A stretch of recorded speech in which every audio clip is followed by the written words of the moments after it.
Welkom terug by Op die Kantlyn. Ek het Ronaldo Botman van Octafield gesels elke week oor 'n paar dinge in die wêreld van rugby wat gebeur. En hierdie week is dit die Springbokke se beurt in Italië. Welkom terug eerstens Ronaldo. Ons laasweek het ons gemis. Volgende sameloop van omstandighede, maar ons lekker om weer te gesels. Ja, môre en weer, lekker om terug te wees. Lekker om vandag weer 'n bietjie te kan rugby gesels. Ons daarom hier by die huis in Pretoria. So ja, lekker om jou weer te sien. Ja, die mense gaan baie bly wees. Jy sit nie weer langs jou vuur met die gasbottel nie. Die mense verskriklik ongelukkig gehad. Ja, nee, ek moet sê, lekker gelag oor al die comments wat die mense gemaak het, maar ja, alles is veilig, so goed om terug te wees by die huis. En goed om jou weer te sien. Ek is baie excited om vandag 'n bietjie te gesels, so ja. Right, in hierdie gesprek gaan ons bietjie gesels oor die Springbokke teen Italië.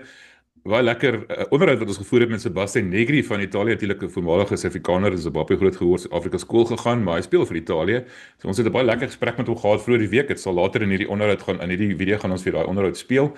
En natuurlik hier naweek speel die Vrystaat teen Georgia, so van 'n opwarmingswedstryd, so alles van die beste daarso. Kom ons praat vinnig oor daai Vrystaat teen Georgia wedstryd. Wat verwag jy daarso, Ronaldo? Ja, ek moet sê die Cheetahs het 'n bietjie van 'n rowwe paar games agter die rug gehad met die Griquas. Ek dink hulle het al 3 verloor die laaste keer dat hulle gespeel het. Baie lank terug gespeel, so ek dink dit gaan interessant wees. Georgia is 'n baie sterk span. Ons weet hoe fisies hulle is. Maar ek dink dit gaan vir die Cheetahs 'n goeie kans wees om net 'n paar kombinasies te toets, ook net weer 'n bietjie Bloemfontein aan die gang te kan kry om bietjie te kom rugby kyk. So ek dink is goed vir die community. Maar ja, ek dink Georgia gaan die oorhand hê in hierdie wedstryd. Obviously speel hulle ook nou teen die Bokke. So ja, ek dink goeie voorbereiding vir Cheetahs vir die Karibebeker, dan natuurlik vir Georgia vir die Bokke game. En natuurlik Roan Pienaar wat afrig hierdie naweek. Interessante kombinasies daarso wat ons gesien het met 'n paar van die spelers. So ek dink dit gaan goed wees vir die Cheetahs om in die naweek bietjie te kan speeltyd kry. Ja, natuurlik Georgia het natuurlik laas naweek teen Ierland gespeel en nie 'n slegte, hulle het wel verloor, maar hulle het nie sleg gespeel nie. Ek dink hulle is 'n sterker span as wenslik dit voorgee. Ek dink die Vrystaat gaan hulle werk uitgeknip hê om hierdie een te wen, as jy my eerlike opinie vra. Maar terwyl ons daarvan praat, ek het natuurlik gereël met alle unies, behalwe een groot unie daar in die suide van die land. Ek gaan nou nie hulle name noem nie, maar ja, dan kan man vir jouself aflei wie dit is. Hulle speel bietjie harde kwas, dis die regte woord. Maar ons het dit wel uitkom. Wat ek probeer sê, soos ons met almal onderhoude gereël. Volgende week praat ek met die hele lot van hulle, insluitende Frans Steyn van die Cheetahs. Dis waarheen ek eintlik op pad is. So ek sien uit daarna, en Ronaldo, jy het baie gehelp om dit vir ons te reël. So dankie vir dit. Ek sien uit daarna, so ons gaan 'n bietjie, so ek sê ons het met Pieter Berg gepraat op ons Engelse kanaal Megaphone Rugby. Al die onderhoude is natuurlik in Engels want almal wil graag dit kan verstaan. Nie baie mense kan, nie almal kan Afrikaans verstaan ongelukkig nie, maar al Afrikaanse mense kan my Engels verstaan. So ek sê vir die skakel daarbo na Pieter Berg. Gaan kyk daar na daai Griquas afrigters se onderhoud. Dit is regtig nogal iets wat vir my nogal openbaar het. Pieter Berg is nie onder 'n kalkoen uitgebroei nie, Ronaldo. Nee, definitief nie. Ek dink as jy na al die klein unies kyk, Jimmy Stonehouse, JP Immelman by die Valke, Pieter Berg natuurlik. Dis coaches wat dalk maar ook nie die geleentheid gekry het wat baie coaches gekry het nie. So dis goed om te sien dat die kleiner unies sulke goeie standaard coaches het, want ek dink dit groei ons kleiner unies, dit groei die ouens om bietjie meer conference te kry in hulle self, en natuurlik hopelik vir die groter unies 'n voedingsbron kan word vir die volgende generasie van ouens wat moet deurbreek na die URC toe. Interessant wat hy vir my gesê het, hulle die Griquas se doel is om vir die seisoen spesifiek en miskien met langer termyn ook is om die beste span in Suid-Afrika te wees wat nie URC speel nie. En eintlik is alles daarop gemik om hulle spanne reg te kry vir een of ander vorm van internasionale kompetisie. So dis 'n interessante verwikkeling, ons moet ons oë daarop hou. Kyk wat daar gebeur, want jy moet net ambisie hoor. Hulle is nie sommer net lus om 2 of 3 keer 'n jaar te speel nie. Hulle wil meer gereeld speel, teen sterker oppositie speel. Ek het 'n idee oor 'n rugby kompetisie wat ek met jou gaan bespreek en ek en jy dit bietjie eendag oor dit gesels miskien volgende week, maar kom ons gaan na die Springbokke teen Italië toe. Soos ek nou gesê het, ons het vroeër die week met Sebastian Negri gepraat van Italië. Kyk uit vir daai onderhoud. Maar kom ons kyk eers na die Springbokke. Rassie het nou regtig na laasweek se perskonferensie wat hy 'n bietjie kwaad was, die mes diep ingelê daar en 'n hele klomp name uitgehaal, 11 veranderings in die beginspan. Kom ons praat oor die span as 'n geheel. Wat is jou indrukke van hierdie Springbok span? Is dit 'n swakker span of is dit net 'n alternatiewe span, jou gevoel? Ja, en ek dink as jy kyk na die hele Springbok se die diepte wat ons het in die hoeveelheid spelers wat ons in elke posisie het, is dit eintlik baie moeilik om die beste span te kan kies elke naweek, want daar's soveel seleksies wat gemaak kan word, soveel kombinasies wat getoets moet word. So ek dink op hierdie oomblik probeer die Bokke maar nie die beste kombinasies bymekaar probeer sit, kyk wat se spelers hulle wil vorentoe vat vir die Rugby Championship. En ek weet nie of jy kan onthou die laaste jaar het Rassie gesê net na hierdie paar games wat nou of hierdie wedstryd wat nou gespeel gaan word, gaan hulle begin ingaan in daai squad selection bietjie kleiner maak rondom preparasie vir die Wêreldbeker. So ek dink hierdie is nou die laaste paar wedstryde wat ek dink die Bokke groot groep ouens gaan hê, en dan dink ek hulle gaan begin afskaal rondom hoeveel spelers hulle gebruik en ouens bietjie meer speeltyd gee. Maar ek dink is goed, en ek dink ons is op 'n baie goeie plek. Ek meen die Bokke kan 5 of 6 verskillende spanne kies, en ek dink al daai spanne kan enige span wen op die dag. So ek dink die Bokke is op 'n baie goeie plek. So dit is goed om te sien dat daar soveel opsies is, en op die natuurlik die kombinasies. Ek dink dit is vir my die belangrikste ding, is die kombinasies rondom al die spelers en al die plekke, want jy kan ook die beste 15 spelers hê, maar die kombinasies kan nie altyd noodwendig saamwerk nie. So ek dink dit is maar wat Rassie hulle nou probeer toets in hierdie paar wedstryde wat nou opkom. So dis goed om te sien, en ek dink is ook belangrik om te weet dat gelukkig, ek sê nie Italië is 'n swak span nie, maar ons sal nie noodwendig hierdie tipe kombinasies kon getoets het as ons 'n Ierland hier gehad het of 'n Frankryk of een van daai spanne. So ek dink alles het goed eintlik uitgewerk vir die Bokke om nou hierdie kombinasies te kan toets vir die Rugby Championship wat opkom. Ja, dis 'n goeie punt daai, né? Ons het al gesê Rassie het 44 spelers gebruik in 3 wedstryde. Laas jaar het hy 50 spelers gebruik in 10 wedstryde, maar as gevolg van die oppositie. Presies wat jy nog gesê het, hy kon nie hierdie tipe eksperimente gedoen het teen 'n Ierland nie, maar hy kan wel teen Italië en Georgia doen. Dis eintlik 'n baie goeie punt wat jy daar maak. Maar kom ons praat 'n bietjie oor daai kombinasies. Die eerste kombinasie wat vir my uitstaan het, was Italië se afrigter Gonzalo Quesada het ook gesê, dit het hom opgeval en hy is bietjie bekommerd daaroor, is ons scrum skakel en ons loskakel. Daai kombinasie, Grant Williams is vinnig soos blits. Manie is natuurlik geen slak nie. Hy is nie so stadig nie enigstens nie. Baie spoed, né? Wat verwag jy van daai kombinasie? Want ek sê dit maak my half opgewonde. Ja, definitief. Ek meen as jy kyk wat laas jaar daar in Engeland gebeur het toe daai kombinasie saam gespeel het, was dit great geweest om hulle te sien saam speel, en ek dink hulle voed mekaar goed aan, hulle verstaan mekaar baie goed, en ek dink dis iets wat ons dalk bietjie nodig het hier en daar in 'n paar wedstryde wat ons speel, en wees om net bietjie daai X-factor, as ek dit in Engels kan sê, te kan hê, dat hy nie altyd daai voorspelbare, kom ons sê soos 'n Henry Pollard, almal weet wat hy gaan doen min of meer. Hy's nog steeds baie talentvol, maar ek dink Manie en Sasha, as jy kyk na die manier hoe hulle speel, daai X-factor het mens nodig in 'n paar games, en ek meen veral as jy kyk na wedstryde soos teen Australië en Nieu-Seeland, al die oppositie en almal wat teen mekaar speel is so goed voorberei dat mens kort ouens soos 'n Manie, soos 'n Sasha wat net daai klein stukkie goud het in hom om iets te kan maak van niks af. So ek is nogals opgewonde om te kan sien wat hulle die naweek gaan doen. Rondom daai kombinasie natuurlik obviously nou buitekant ook met Andre en met Keinan. Dink ek dit gaan 'n baie goeie manier wees om die wedstryd te speel, veral met Manie wat as hy onder druk is, weet hy ten minste vir Andre aan die buitekant wat hy dalk 'n offload of iets kan gee. So ja, ek dink dit gaan 'n goeie dis 'n goeie backline vir my, dink ek, veral om teen Italië te gaan speel. Nou, agterlyn is gevaarlik hoor. Ek sê natuurlik ons het al baie gepraat oor Manie wat so 'n bietjie kleiner is as die meeste loskakels, dalk bietjie meer kwesbaar op die verdediging, maar daarvoor is ouens ander Esterhuis daar om te beskerm. Ek dink dis kom daai twee dalk die 10 en die 10 en die 12 dalk daai kombinasie gemaak is dat Andre soort van 'n rigsteen kan wees daar vir Manie. Manie natuurlik het bietjie gewerk aan sy skopwerk, né? Dit is sy groot kritiek gewees altyd, die mense gesê het Manie as hy onder druk is, dan kan hy nie palle te skop nie, en hy het altyd die probleem gehad dat hy te lank vat om die klok te laat afloop en alles, die horlosie, stophorlosie. Nou het ons laas keer gesien en Andre Pretorius het vir my uitgewys. Hy het sy aanloop verander, baie korter, as amper soos Percy Montgomery gemaak het. Andre praat iets van hy rol sy linkervoet, weet Andre is 'n skopkenner, ek weet nie regtig sê wat dit beteken nie, maar dis blykbaar 'n baie goeie ding. En hy skop toef en dan is dit oor en verby. Hy wag nie vir die horlosie nie, niks nie. Hy haal die druk van homself af. Iemand het uiteindelik die moeite gedoen om bietjie met Manie te werk daar, wat weet wat hy gaan verg. En ek is eintlik al opgewonde oor om te sien wat hy nou ons kan bring. Jy weet, laas jaar teen Argentinië, hy het ons eintlik daai laaste wedstryd in Argentinië gekos, omdat hy nie kon oorskop nie. En daai wedstryd daarna in Elspruit het hy glad nie geskop het, het hulle mos die Hendriks is dat skop daarso. Maar nou dink Manie het nou besluit en het in die onderhoud gesê op die perskonferensie die week, hy hou van die druk. Hy hou daarvan om mense verkeerd te bewys. So ek sien uit daai dan Manie, ek weet nie, vir my gaan hy die sleutel wees van hierdie naweek se wedstryd.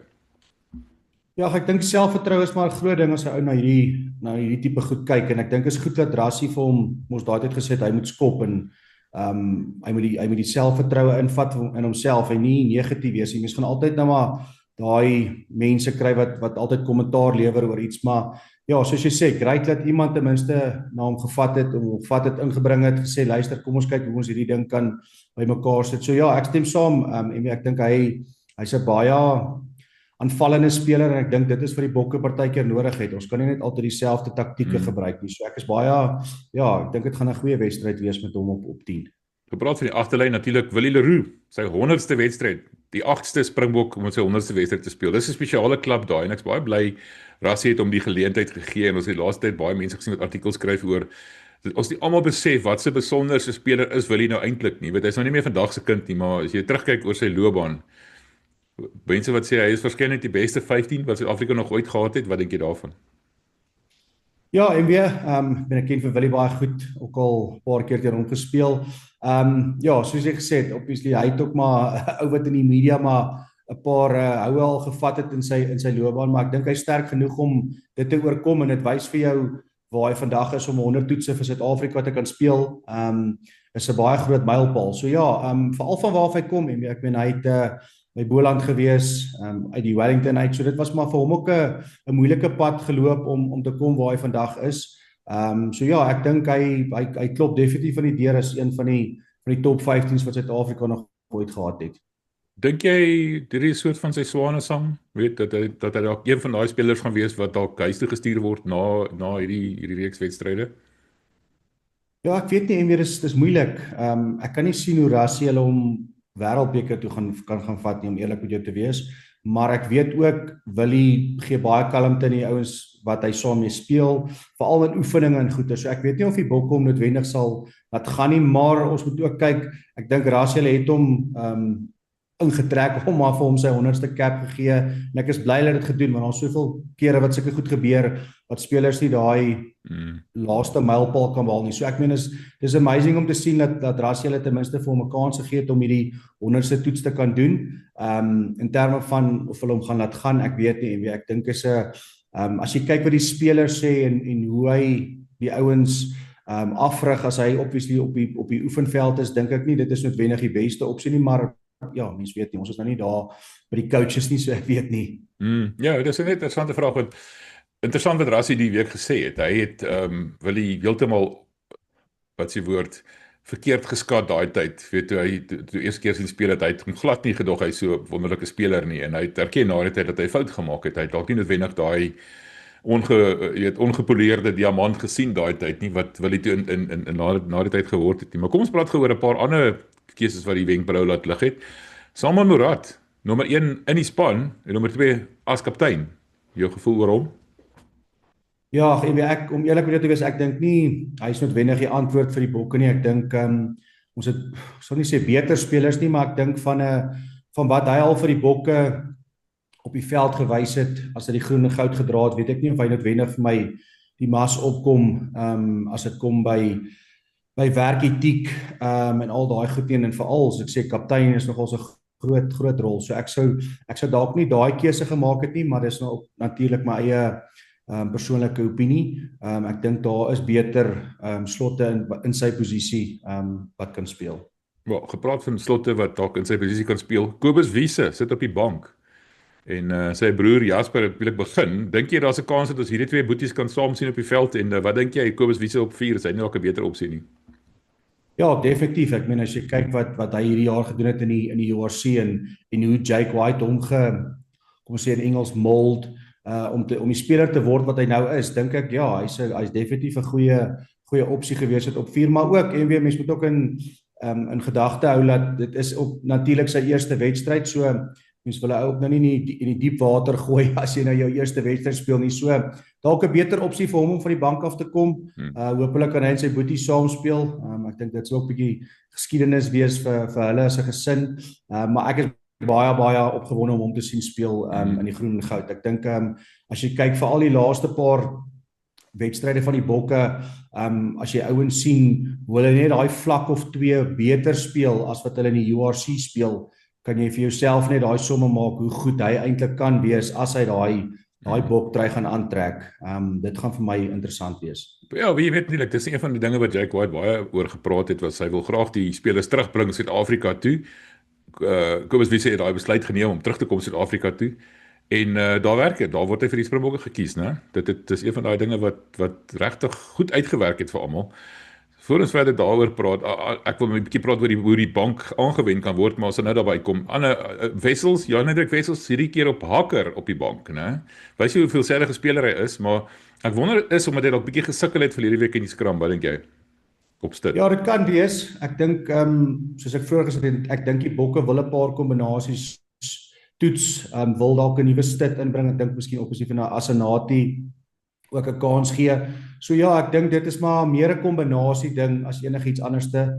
Gelukkig in sy guns kan hy ten minste haker ook speel, so dit help om ten minste om nog 'n wedstryd te kan speel vir die Bokke. So ja, ek dink dit gaan 'n goeie indikasie ook wees waar hy op toetsvlak kan wees op haker ook. Ja, natuurlik Thomas de Tooy is die loskop wat hierdie week in sy plek speel en hy is eintlik 'n vaskop daar by Bath, maar hy kan natuurlik aan albei kante van die skram speel. Ek vermoed 'n vaskop is dalk sy gunsteling of sy voorkeurposisie, maar dis 'n interessante eenheid daar. Rassie hou dan maar van 'n speler wat op meer as een plek kan speel, né? Ja, ek meen Thomas de Tooy is baie mobiel en hy's 'n groot mens. So ek dink hy's obviously natuurlik 'n spesialis vaskop, maar ek dink baie van die vaskoppe kan ook loskop ook speel. So ek dink dit is 'n groot pluspunt vir die afrigters om sulke spelers in hulle kamp te hê. So ja, ek het saam met Thomas ook gespeel by die Sharks. En ja, hy's 'n baie veelsidige speler. So ek dink hy gaan definitief 'n goeie impak maak op daai posisie.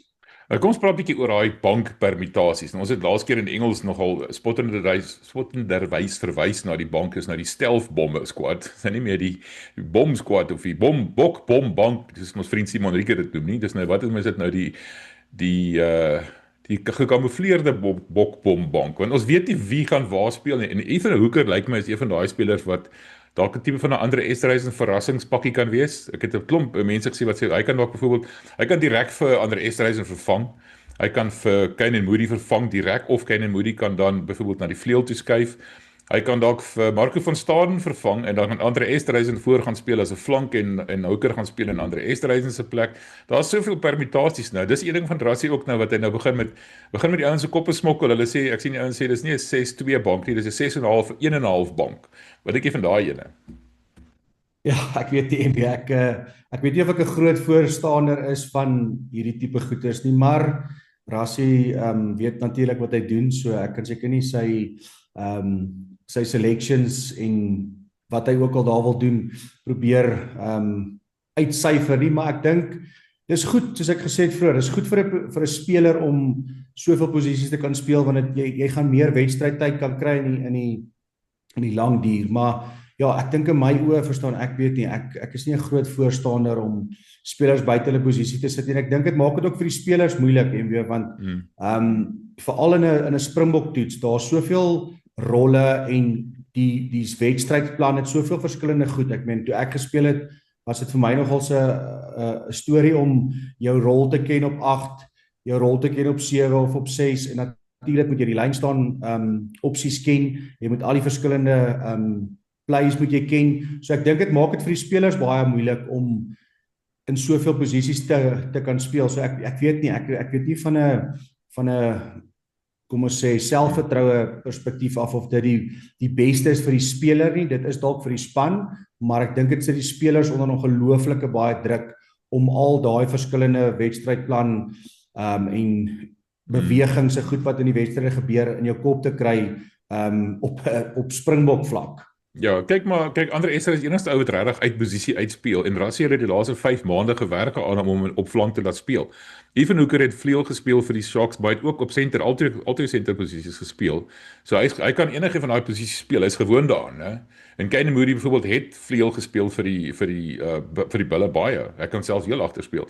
So ek dink dit is so moeilike besluit daai. Dis gaan eintlik maar alles nog steeds oor 'n Andre Esterhuizen draai. Gaan hy afkom of gaan hy vorentoe skuif? Weet, ek dink dis maar weer meer wat die vraag is. Ja, definitief. Ek dink Rassie het gesê in een van daai perskonferensies wat ons by was, ek en jy, hulle sien vir Ethan as 'n 13. So ja, miskien is dit nou maar net 'n van daai spelers wat baie veelsidig is, en dit help hulle die naweek en gee vir hulle daai opsies. Ek dink nie Rassie hulle gaan noodwendig hierdie tipe speletjie speel teen 'n Nieu-Seeland of 'n Australië nie. So ja, dis dalk nou 'n goeie tyd om hierdie goeters te toets om te sien of dit dalk 'n hoe noem hulle dit in Engels 'n hybrid speler kan word in die toekoms. Reg. Genoeg oor Afrika. Kom ons praat oor Italië en voor ons oor Italië praat, kom ons kyk gou na daai onderhoud wat ek en jy gehad het met Sebastian Negri. Ek moet jou eerlik vertel, ek was baie beïndruk met hierdie ou gewees. Ek het hou van die manier hoe hy dink, die manier hoe hy praat en hy speel natuurlik op 6. Oorsee se 6, dit beteken hy's 'n steelkant flank. Dis nie soos ons gewoond is in 'n 6 wat 'n oopkant flank is nie. Maar nou ja, jy sal sien dat ek het dit nie besef in tye van die onderhoud nie, maar nou ja, daar het ek my naam bietjie met 'n plank geslaan. Maar kom ons kyk gou wat sê Sebastian. Well, welcome, Sebas. It's good to have you on the channel today. It's nice to have a Netflix star and an Italian guy running around smashing people. So yeah, it's good to have you on the channel tonight. Thanks for joining. How excited are you for this weekend? You're obviously starting and looking forward to facing the Boks. Yeah, first and foremost, thanks so much for having me on the channel. It's good to see you again. And yeah, second of all, obviously, really excited for Saturday. Obviously, I missed start last week just because of a knock I took during the week. So yeah, I was gutted last week, but happy to be back in the mix and to be playing the Springboks in South Africa is always something you want to try and do in your career. I think it's right up there with playing in a World Cup, and for me it's something very special. So yeah, extremely excited.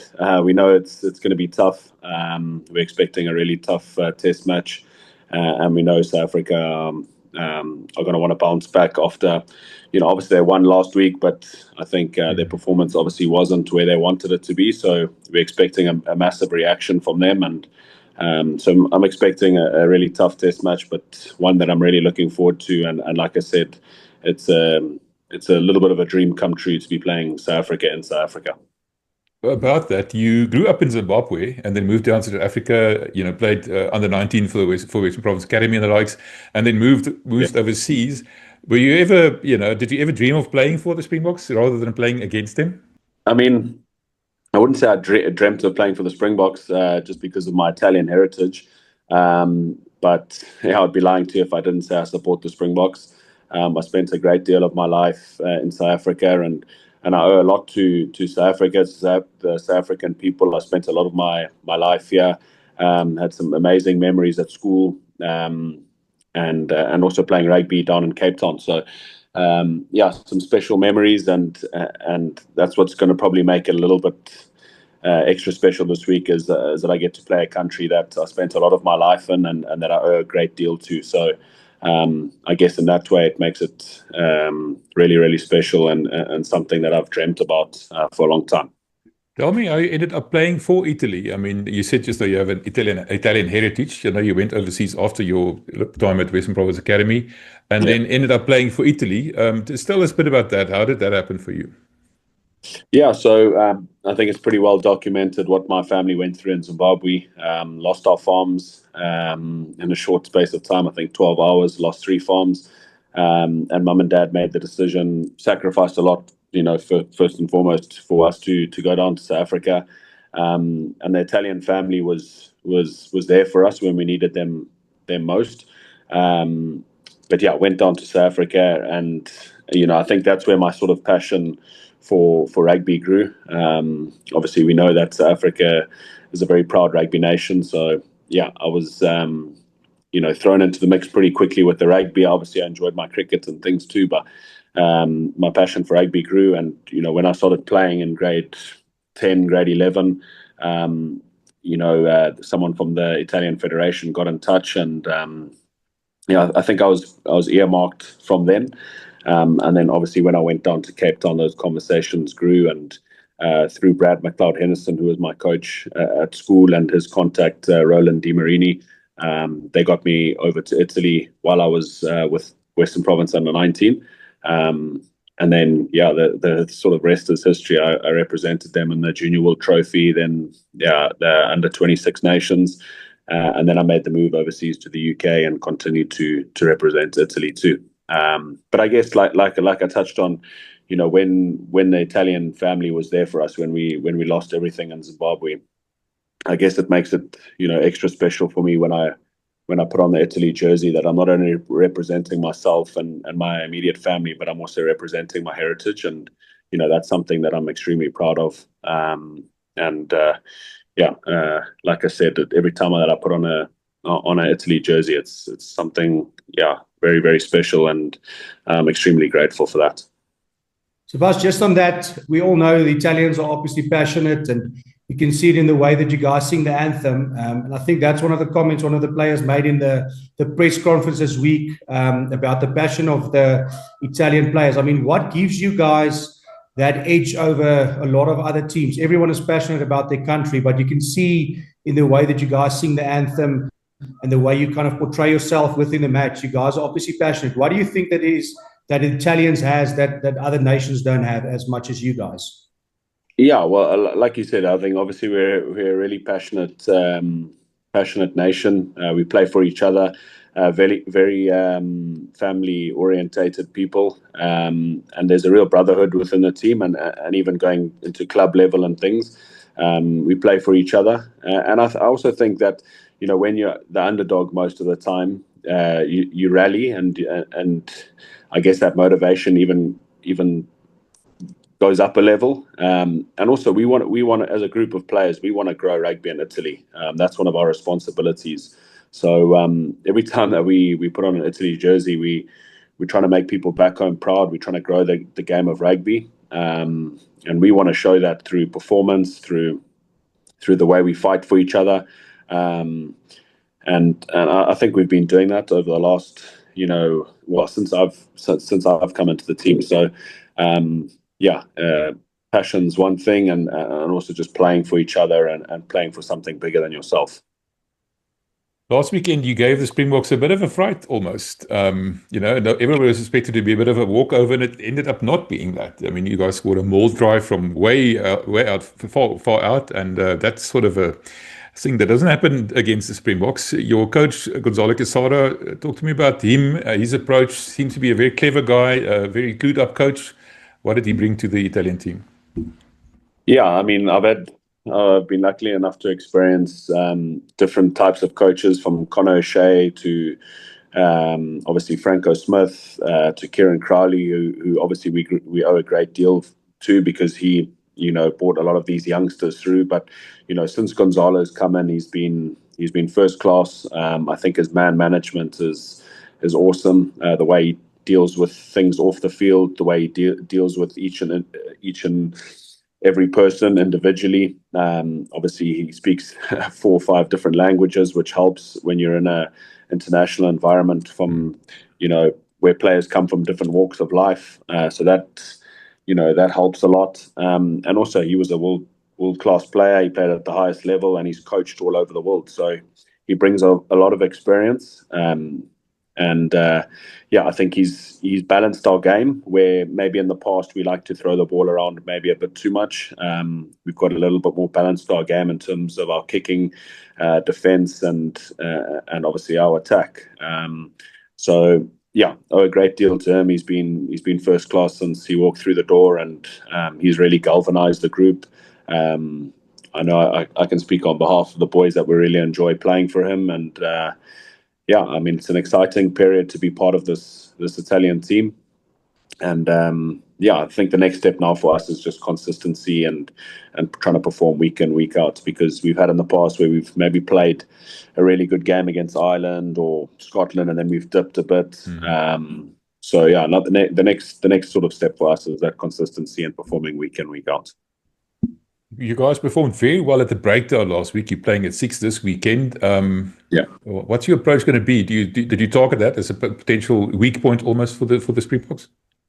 I don't know how much I have to do with the breakdown. I don't normally get my head stuck in the breakdown. But listen, we've got world-class back rowers too. I think Manuel Zuliani, our 7, is one of the best around, a real menace at the breakdown. And obviously Ross Vincent at 8 also brings, a very dynamic approach to our game. So I think we all complement each other really well in the back row. But yeah, the breakdown's always a massive part of the game in terms of quick ball, slow ball, and making it a real physical battle up front. So yeah, another area that we focused on this week for sure. I think they've picked Marco at 6 and also Jasper at 8, and they're also menaces at the breakdown. So yeah, we got to be on our A game and make sure that that's an area that we keep tidy and an area that we try and dominate. Yeah, interesting you saying that, because that's something that Marco also mentioned in the press conference this week.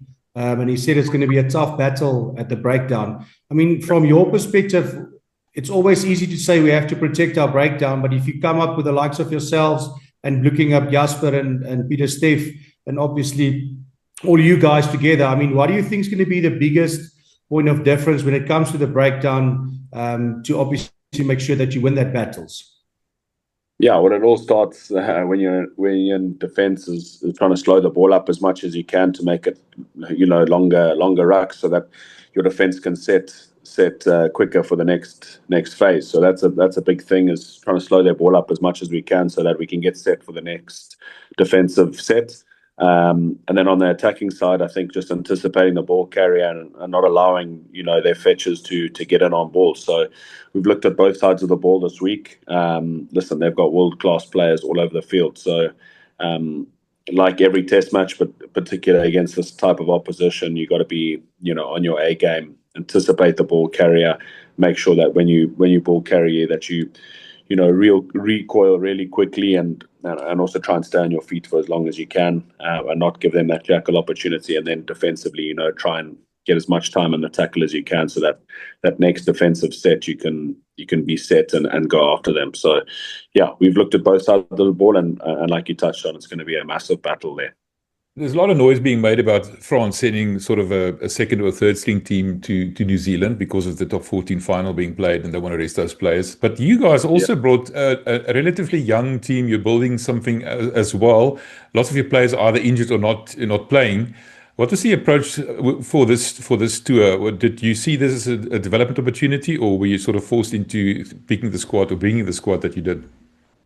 Yeah, well, I think first of all, we don't have the amount of depth that France do or that any other big tier 1 nations do. So this is a great opportunity for us to maybe rest some individuals that have played a lot of rugby during the year. We've also had a lot of injuries, so it gave guys a massive opportunity to get some game time and to experience what it's like to play at the highest level of Test rugby against the best team in the world. So when you come to a World Cup cycle and preparing for a World Cup, you want to give guys experience and make sure that you've got at least 2 or 3 guys in each position going into the World Cup, because ideally, that's what's needed to compete and do well in a World Cup. So yeah, it's been a great opportunity for a lot of these guys to put up their hand. A lot of them have, and it's created a lot more competition going forward, and also given guys a lot of confidence going forward that they can perform at this level. And that's what Italy need. So I think it's been successful. We had a really good win against Namibia, who are never easy. And then we backed it up last week with a really physical performance. And we want to finish this tour on a high note and just leave everything out there. And, whatever happens with the scoreboard. But, we want to focus on our performance and make sure that we finish the season strong. Talk to me about the South African side that was picked for this match. Completely different, 11 changes in the starting lineup. Do you reckon this is still as strong as a team as the one that started last week? Last week, the bomb squad particularly fizzled out a little bit, let's call it that. Do you think this is a stronger team or a weaker team, or what do you expect from the South African side with something to prove maybe after a bit of a disappointing performance last week? Some more difficult than before, or what, or not? Yeah, I don't think you can ever be weaker when you look at how much depth South Africa have. I think they've picked a lot more attacking players, especially in the back line. But they've got quality all over the field, and we know the attitude that they're going to have after last week. They want to bounce back and put a really good performance in. So we're under no illusions about that. But yeah, I definitely wouldn't say it's a weaker team or a stronger team. But at the end of the day, you're playing against the Springboks in South Africa, and that's as tough as they come. So yeah, we're expecting that. And like I said, we just want to put in a performance that we're proud of and finish this tour on a strong note. So Bas, just obviously you just mentioned now just finishing the tour on a strong, and obviously you guys heading back to Italy, sorry. I mean, talk to us about Italy. It looks like you guys are living a great lifestyle there, enjoying life. You're happy, recently got married, and you're obviously now a Netflix star. So, I mean, how is life in Italy for you at the moment? Yeah, no, really, really enjoying it. Yeah, I think, when I arrived 7-8 years ago, it's been a very surreal sort of chapter in my life. Obviously, I met my wife a couple of years ago, and we recently got married. So that's been, an amazing thing. And also, I've just embraced the culture, amazing people, amazing culture, great food, and just a great way of life. I think, it's a good balance between, rugby and your lifestyle. Very relaxed off the field. And then, rugby is growing and becoming a big sport in Italy. So it's good to be involved in both of those aspects. But yeah, really, really enjoying it. It's become home. Met some incredible people, got friends for life now. Really enjoying my time at Benetton and also with the Italian national team. So yeah, it's been a very surreal couple of years, and yeah, I'm just looking forward to the next couple now, and yeah, really looking forward to making more memories. You're gonna have to come visit me and drink some prosecco. Well, we'll take you up on that one. I want to ask you a bit of a curveball question. Lots of noise about the Bulls looking for a replacement coach now. Of course, Jake White having left the Bulls. Frank Smith being one of the front runners. You said you played under him. What was your impressions of him as a coach, and what do you think he will fit in at the Bulls? Well, first of all, he works you hard. He really focuses first and foremost on the conditioning part of it and making sure that you're well conditioned to play his brand of rugby, which is really exciting. I loved playing for Franco. I thought he was a really, really good coach, made me a better player. Worked on both sides of the ball with me individually, and I think also a guy with great values, family man, and someone that I really enjoyed playing for. So I have no doubt wherever he goes next, whether that's to the Bulls or gets another international gig, that he'll be successful. He's got an amazing work ethic as well, and yeah, be prepared to work hard and to give everything for the cause. But I can't say enough about him. I think he's world class, and wherever he goes, he'll be successful, no doubt. Okay, Naldo, dat is gehoor wat Sebastian alles gesê gehad het. Wat was jou indrukke van wat dink jy van hom as 'n speler en as 'n mens? Hy lyk vir my nogal na ou wat sy dinge agter mekaar het. Ja, definitief. Ek meen hy is al 'n redelike lang tyd in Italië. Ek dink hy's 'n groot legende in Italië rugby. Baie vir hulle gedoen. Groot mylpale behaal vir Italië. En ja, wat 'n goeie mens. Sy storie is nogals diep met al die goed wat hulle gebeur het in Zimbabwe en hoe hy in Italië opgeëindig het. So ja, ek het nogals 'n sagte plek in my hart vir die man. Ek dink hy's 'n baie goeie speler, op maar dalk nie altyd die geleenthede gekry in Suid-Afrika nie. So dis goed om te sien dat hierdie tipe ouens dit kan gaan maak oor see, en ook natuurlik sulke diep spore kan loop. En ek meen dis dieselfde met Pierre Schoeman en Johan van der Merwe, WP Nel. Daar's 'n klomp ouens wat ou kan opnoem wat nie noodwendig die geleenthede in Suid-Afrika gaan gekry het nie, maar oorgegaan het, 'n lewe gaan maak het daar en natuurlik legendes geraak het. So ja, ek dink hierdie is een van die ouens wat ek ken, wat ek 'n sagte plek vir het, wat ek dink, ja, dit is great om te sien dat sulke mense dit maak, veral deur alles wat hulle was as kinders en goed wat daar op hulle plase gebeur het.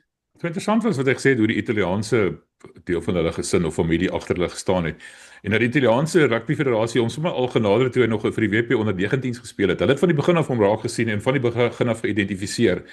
En hy was bereid om oor te gaan en plaas vir Italië te speel. Dit is vir my interessant geweest. Maar wat dink jy wat ek gesê het van Franco Smit? Weet Franco Smit is natuurlik op almal se lippe op die oomblik as 'n moontlike kandidaat vir die Bulle se afrigtingspos. Dit was my interessant geweest. Hy het onder Franco gespeel by Italië. Ja, nee, definitief. Ek dink hy het natuurlik baie goed gepraat van hom. So ja, ek weet jy, dit gaan 'n interessante een wees oor daai wat gaan gebeur by die Bulle. Maar ja, ek dink enige afrigter wat nou gaan inkom, gaan 'n groot mense op hulle skouers hê om te sê julle moet wen, julle moet bekers wen. So ek dink ek het vanoggend actually 'n berig geskryf oor hierdie hele Bulle situasie en ek het gesien Jimmy Stonehouse het 'n comment gelos en gesê, "Wel wat gebeur as hulle nie nou 'n beker wen nie, gaan hulle dan ontslaa raak van hom ook." So ja, interessante tyd wat vir die Bulle voorlê. Waar kon ons 'n artikel van jou lees? Dit is op octafield.com, so dit is op een van daai berigte. Ek skryf elke week so 'n berig of twee waar ek nou maar net my persoonlike opinie gee oor die situasies en die goed wat aangaan in Suid-Afrika. So ja, dit was nogal interessant geweest om ou Jimmy se comment te lees daar.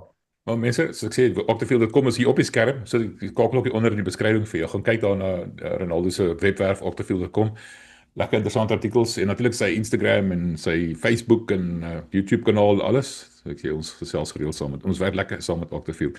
Praat oor Italië. Laasweek het hulle die Springbokke so 'n bietjie die skrik op die lyf gejaag veral in die tweede helfte. Hulle het eintlik die tweede helfte gewen, né?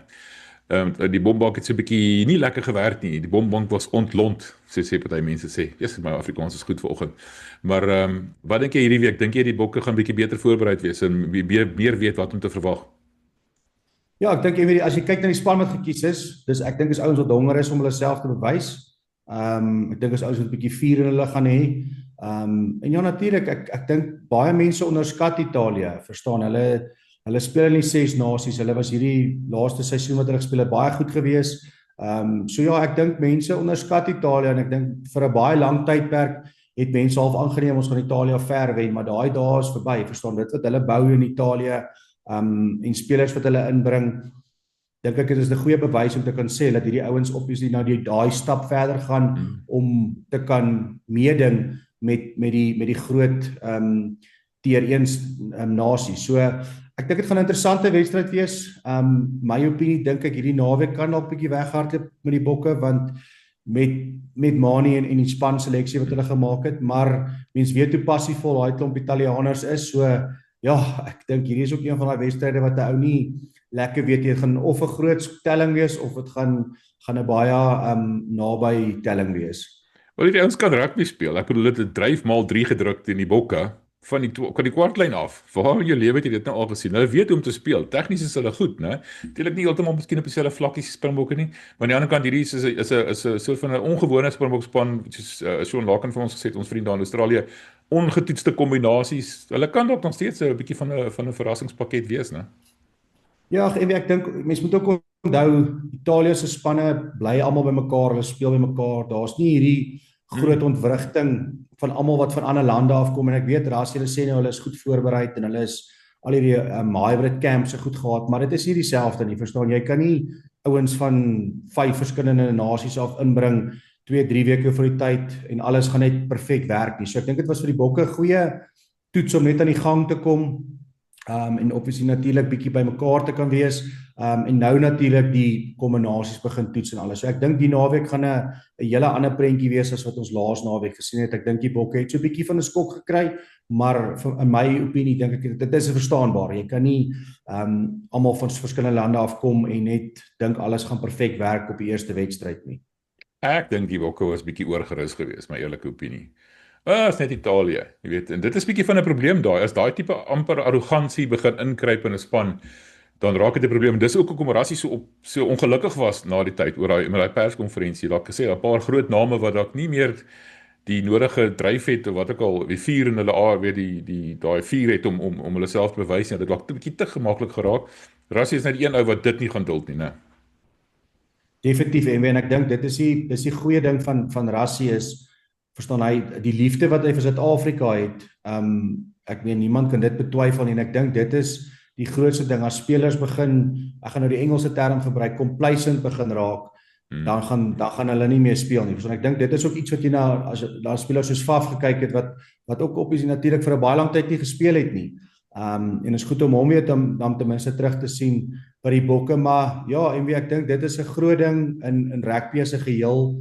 As hy op daai punt begin kom en jy het nie meer daai vuur en jy het nie meer daai dryf en jy raak gemaklik in jou posisie, dan gaan dinge begin moeilik raak. En ek dink gelukkig met Rassie, hy's nie iemand wat vir dit gaan staan nie. Die passie wat hy vir Suid-Afrika het en die wil wat hy wil hê die Bokke moet hê om te wen, gaan hy definitief nie sulke goed toelaat in sy kamp nie. Geen heilige koeie nie. Dis die woord wat ons voorna soek, nee. Dis wat hy ook gesê het, hy wil nie te naby aan die spelers kom nie, maar dan maak dit hierdie keuses bietjie moeiliker. Nou ja, toe jy dan nou gesê dit gaan of baie ver wees of baie naby. Nou dit sê vir my nou net mooi niks, die kom nou. Waage kans, gee my 'n voorspelling. Ja, ek sal sê Bokke 40, Italië 19. Dis baie dieselfde as laas naweek, is dit nie? Was 44-24 of 42-24. Ja, maar soos ek sê, dit kan of 'n weghardloop wedstryd wees of net bietjie nader, maar ek dink daai is vir my in my kop wat ek min of meer het. Ek dink die Bokke gaan weghardloop by die game of dit gaan op is natuurlik 'n baie naby game wees rondom dit, maar dit is maar my telling voorspelling. Ek verskil van jou oor jou telling voorspelling. Ons moet dit daai is 'n goeie term, ons moet dit onthou, ons telling voorspelling. Ek dink die Bokke gaan 60 punte aanteken. Ek dink Italië gaan miskien 1 of 2, 3 druk maksimum. 60-14 sê ek. Dit gaan 'n groot pak slaag wees. En ek dink Rassie gaan sê dis die minste wat hy verwag van hulle. Jy weet daai tipe ding. Ek weet nie, kom ons kyk. Hoorie maar, dit was nou lekker man. Lekker om weer met jou te gesels. Welkom terug soos ons gesê het. Ons maak volgende week weer so. So eendag daar weer op loftes gaan opneem. Dan gesels dan weer. Dankie Ronaldo, was lekker. Ja, dankie MW. Sien jou volgende week en dan sterk aan die Bokke, sterk aan die Cheetahs. Natuurlik ook al die Currie Cup eerste divisie games ook hierdie naweek. Ek dink hulle is ook nou al amper aan die einde van hulle kompetisie, so ja, sterk aan al die manne wat hierdie naweek speel.